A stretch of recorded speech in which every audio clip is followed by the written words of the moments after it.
Hey guys, I'm here with my lovely wife Shar, and thought we would put together a basic coffee 101 quick video for some of our friends out there that are much like we are, who um, maybe have no idea about coffee.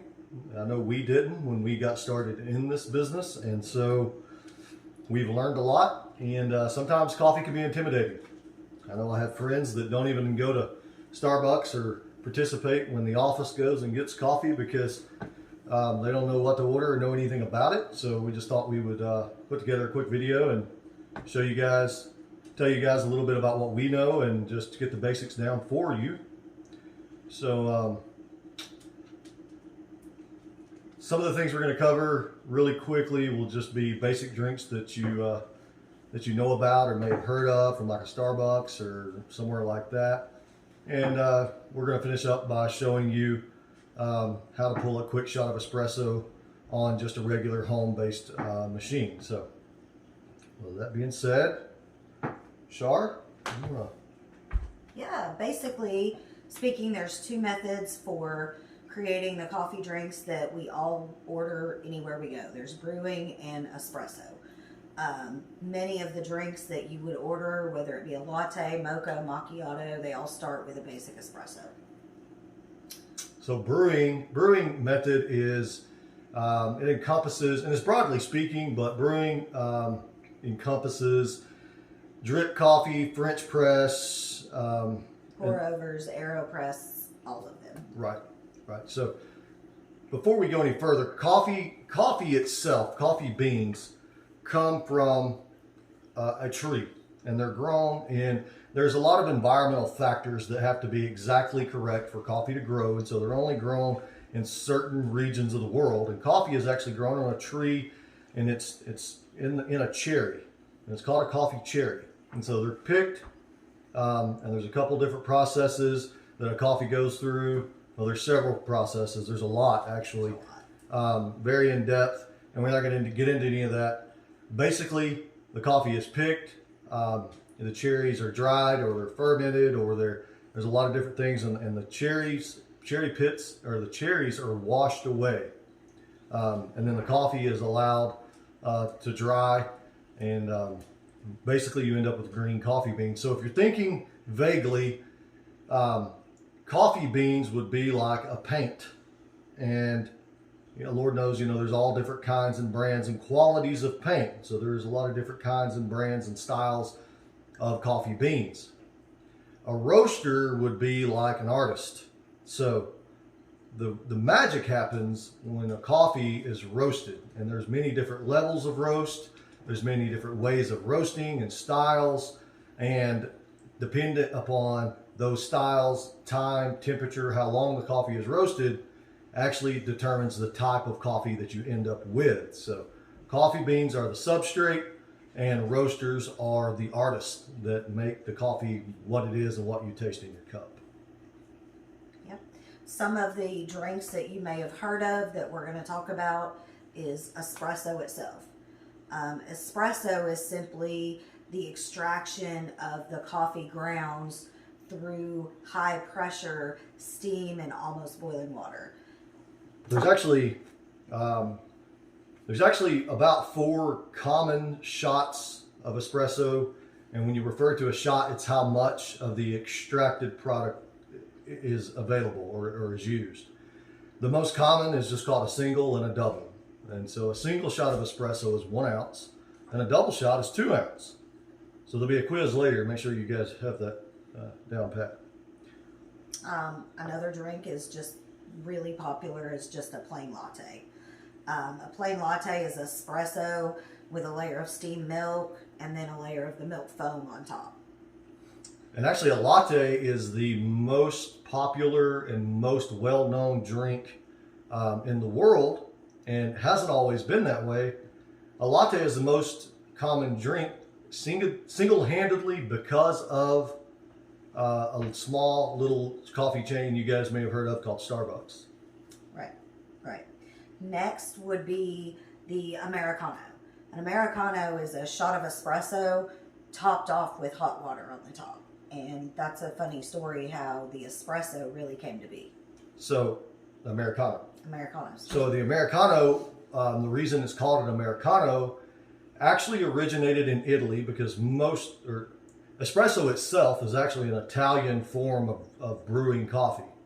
And so in Italy during World War II, U.S. soldiers looking for the type of drip coffee that they were familiar with back at home would order coffee in Italy, and they would end up with a shot of espresso. Way too strong. Right, kind of like her.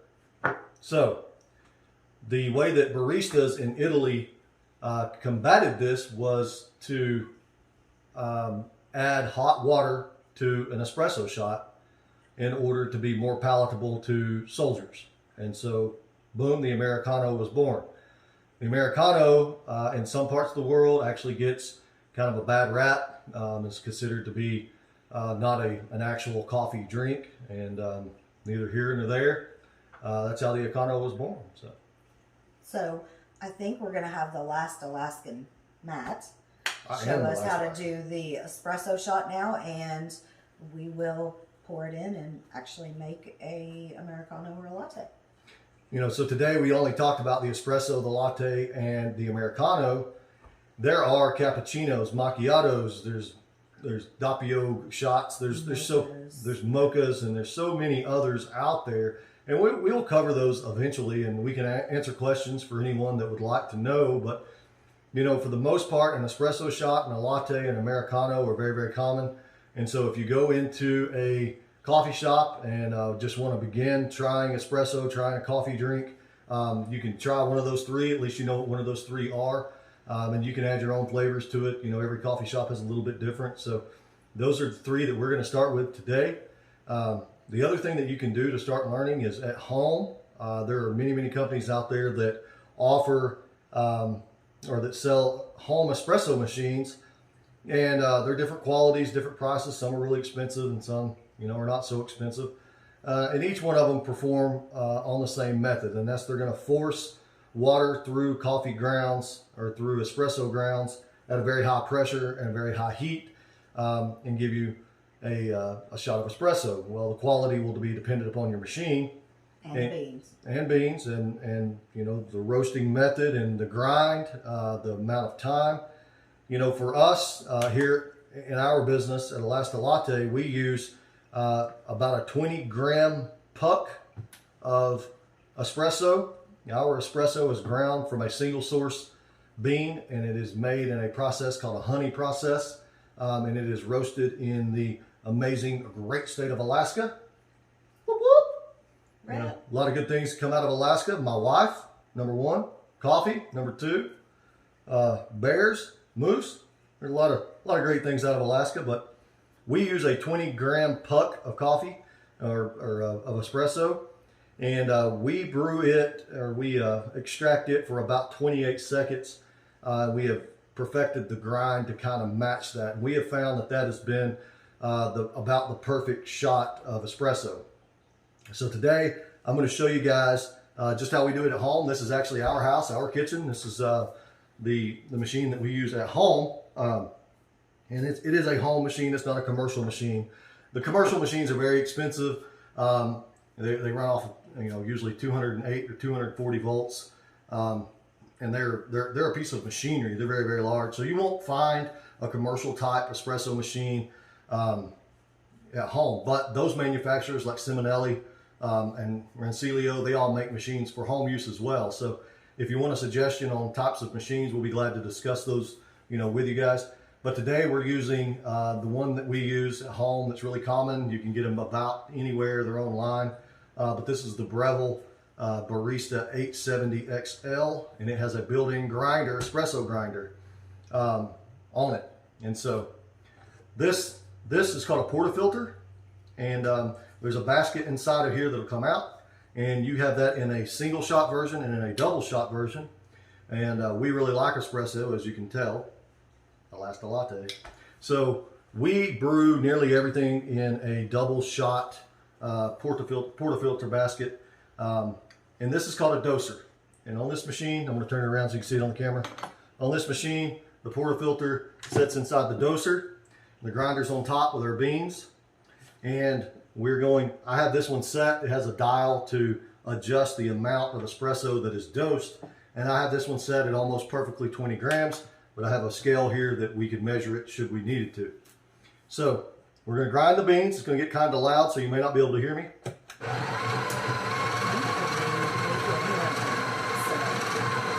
You have to hear from me all the time.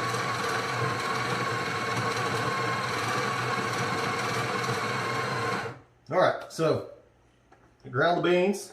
I'm gonna Smells amazing, even though it's not brewing yet. That is what I imagine heaven smelling like. So I'm gonna bring it closer and let you see how fine the grind is. I hope you can see that. So now we are going to set the portafilter down. This tool is called a tamp. We're actually going to compress the espresso.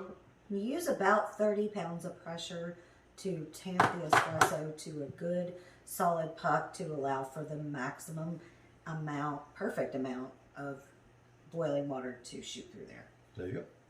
And this is called a leveler, and you can use a couple different versions of it, and it basically just levels your coffee for you because you want a nice level top to your puck. This is the one that comes with the machine, and again, I'm not advertising for Breville. It just happens to be the one we use at home. As a matter of fact, we probably have 5 or 6 espresso machines. We have the professional one that we use on the coffee trailer. We have ones we use for catering. We have ones here at home. We have ones for parts. We have a lot of espresso machines. This just happens to be the ones we have today. Almost as many espresso machines as Matt has projects in the garage. And not nearly as many espresso machines as clothes you haven't worn that you've bought in the closet. Anyway, carry on with this shot, please. So this just levels it out. You want to make sure that it's level. And then we're going to hit it one more time. And she was just talking about the tamp. This is a spring-loaded tamp. It's a pretty nifty tool that you can get on Amazon or anywhere else. And it has the exact amount of pressure that you need to put on your coffee puck in order to ensure that it is properly tamped. And so you just put it in and press down. Make sure you got it. Now, in order to keep the head and the sealing surface of the portafilter nice and clean and undamaged, it's really good to take a brush and around the edges, you want to knock off the coffee grounds that are trapped on the edges so that you get a nice seal on what's called the head. So now you're going to put it in and it locks into place. You turn it one direction, you put it in and you turn it and it'll lock. So you take your espresso shot glass, and I can never hit the espresso glass with that, so I'm going to use this larger one, and you'll sit it directly under here. Now this portafilter basket is set up for a double shot so that you can brew 2 at one time. So basically the espresso is going to come out of each side of the machine, or each side of the portafilter basket as you brew the machine, or as you brew the espresso. And you're going to hear it, it's going to get loud, probably not going to be able to hear me again. That makes her happy, not being able to hear me. Matt, like most men, don't really have the best aim, so we're going to really swap that out and give him a little more room. Did you really just say that on the video that's going on the internet? Absolutely. Okay, so we're going to use the larger glass that my wife provided, and it's going to get loud. Like I said, that'll make her happy and may make some of you guys happy. I'm going to hit the button. What's going to happen first is what's called a pre-infusion, where it's just dumping the water into the basket. And then you're going to hear the machine make a different noise, and that's when it pressurizes the water and the steam, or the water, and pushes it through the espresso grounds, and you're going to see it fall into the cup. So here we go. It will layer itself. You'll see the espresso with a really nice crema layer that Matt's going to talk to you about. Yeah. After it gets through brewing, I'll bring it closer to the camera and let you see what's called the crema on top. So.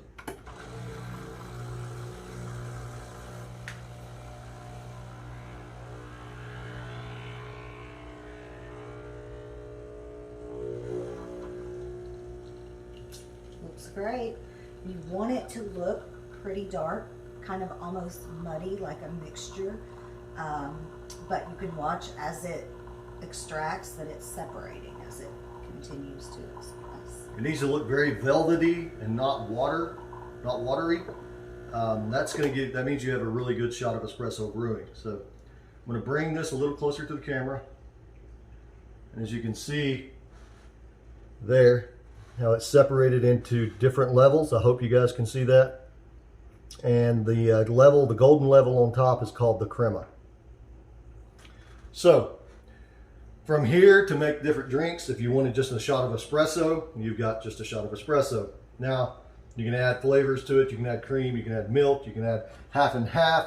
That would be called a brevet. There's a lot of methods and things that you can do from this point, but this is the starting point to the majority of the drinks that are out there. So I'm going to go enjoy my espresso. And anything else you want to add? I'm going to clean up his mess. We appreciate all you guys. I hope that this helps, and we intend on doing a lot more videos, not only to help you, but to connect with all of our customers. And yeah, that's great. Good stuff. You got anything else? Just if you have any questions, you can reach out to us on Facebook, Instagram. You can follow us on YouTube, TikTok, any of our social medias. You can email us at shar@atlastilatte.com or call us. So. Yeah, you can follow us on all the social media sites. You can, follow us online. We have our website. You can follow us in person if you wanted to. It's kind of creepy. I hope you don't. Good? Yep. Thanks, guys. Bye. See you. Bye.